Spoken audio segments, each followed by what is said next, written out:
Hi, Copic friends. It is Michelle Houghton. I know you haven't seen me for a while, but I have a new image for you today by Rubbernecker Stamps Incorporated. I've been working with them for a while now, and I did a series of darker skin tones recently and had several requests for videos. I've done these in the past, but they seem to be extremely popular. Not as many people doing the darker skin tones. There are several out there, so I don't want to say I'm the only one by any means, but we're going to go through this one. I am starting with an E11 and I'm going to base that skin tone. Now, you won't necessarily see a lot of this at the end, although this one is going to be truly a medium skin tone. It's not a real dark skin tone, but I tend to base in an earth tone to get rid of that white right from the get-go, especially on darker skin tones. And it may not be the end color that I'm looking for, but it's going to be that base to kind of deepen and richen that color from the start. Next color is going to be an E13. This is always the trickiest step in that we're mapping out the shape of that face. So I'm trying to figure out the contours, the ins and the outs. Those darker colors are going to go into those ins or those deepening points on the face, underneath the cheekbone, around the eye, because the eye sinks back into the head, along the jawline because it curves back in toward the neck, underneath the chin, along the edges of the neck because that neck is a long cylinder shape and we want to show that. But this step always takes the longest. I did put a little bit of shading down the right hand side of the nose and on both corners of the eye as well. E15 is next. It's easier because it's going to hit all the same areas in smaller amounts. You notice I used my base color on the lips and then I haven't done anything with them since. I will come back with some lip color here near the end. I am doing a little bit darker to that right hand side just so she has kind of a little bit of interest there with the kind of deepening of those shadows, but you could absolutely do these exactly even. I tend to do one side on faces just because I don't necessarily want to shade down both sides of the nose all the way on such small images. Then I am going back with an E13, so I hit reverse and now I'm going right along the edge of my E15 and I am softening those areas. So I do a mix of small circles and flicks when I blend my color back in. This is going to look different on every colorist you see. Everyone's got a little bit different technique, similar but different. This is where I tell you you need to play around with those markers and find kind of your own route. You can absolutely try what someone else is doing, but make sure you're spending a lot of time finding what works for you. E11 is next. I'm going to go ahead and hit the rest of the face. So I start on top of that E13 and I pull out into that lightest area. It's going to deepen that color, all of those light areas by one notch because I'm adding more ink, but it's also going to soften the edge of that E13 and get that kind of nice even skin tone going all the way across.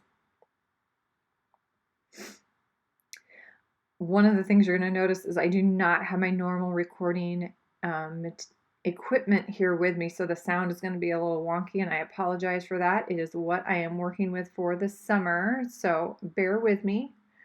Little E04 on those lips, and then an E09. This is one of my favorite lip combinations, especially for darker skin tones.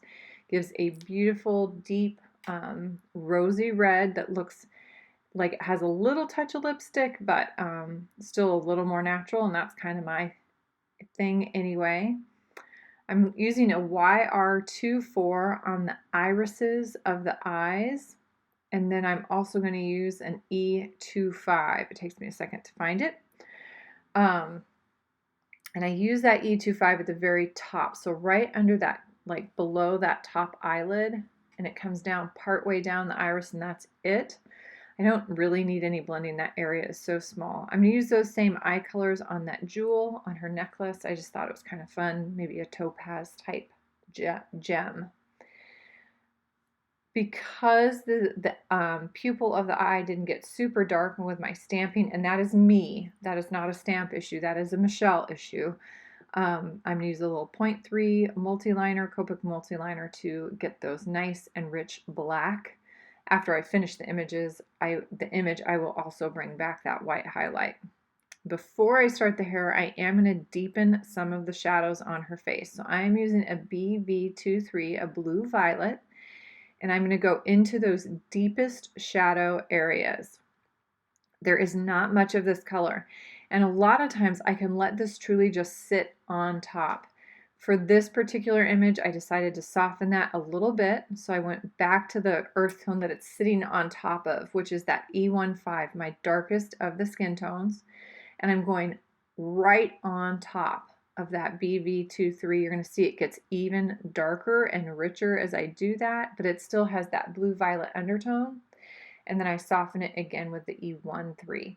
Sometimes I find the skin tone I need a little bit of blending just because it's not quite the right color, but there's other times where it's the perfect and it can just sit right on top of that skin tone without any manipulation or any more blending.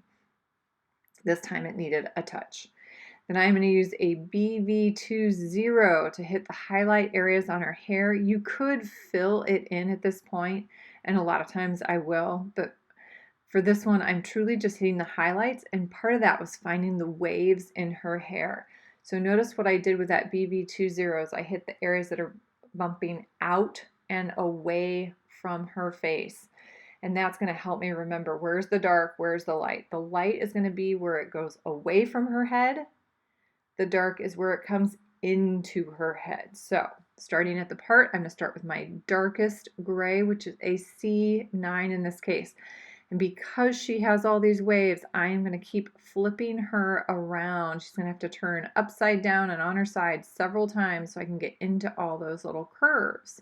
So we have these chunks of hair, and I'm starting at the top of each chunk and flicking out, and then I'm starting getting a few little flicks, and not all of them get this with the C9, but a couple of them get even a few flicks from the tips inward.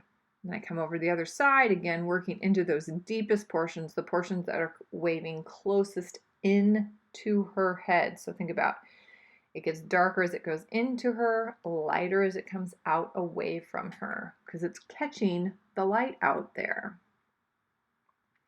C7 is next, and I start on top of the C9 and I work out into those little highlight areas that I've left behind. One of the things you're going to see as I start going back and forth with my colors at the end is if I truly leave the length of each of these flicks the same length, I end up with these funny kind of stripes. And so I'm trying to do this with my C7 where I'm varying the length. So I've got some short flicks, some long flicks, so it comes out different lengths into that highlight area. But it's easier said than done. You really actually have to focus on doing that. So that's one of those things that sometimes I have to come back at the end and do more of. So C5 is almost going to fill up the highlight. Almost, not quite. I want to leave that little touch of light hitting the top edges of those waves. And hopefully as I work over here to the right hand side, you can see on the left that we're getting that nice in and out motion on her hair. That's the goal. Get that movement in there.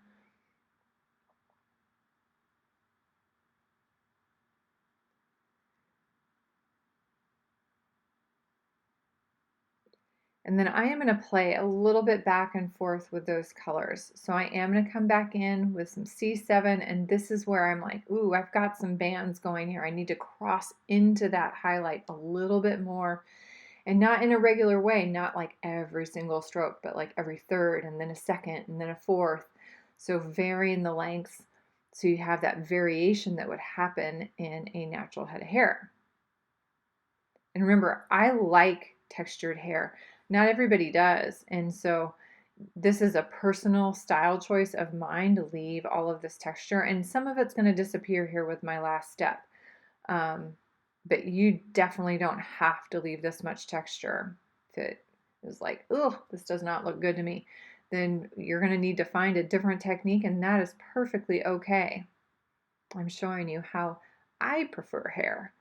All right, BV20 comes back to kind of finish this up. And what I'm doing is I'm only hitting those highlight areas, so right on those bump outs.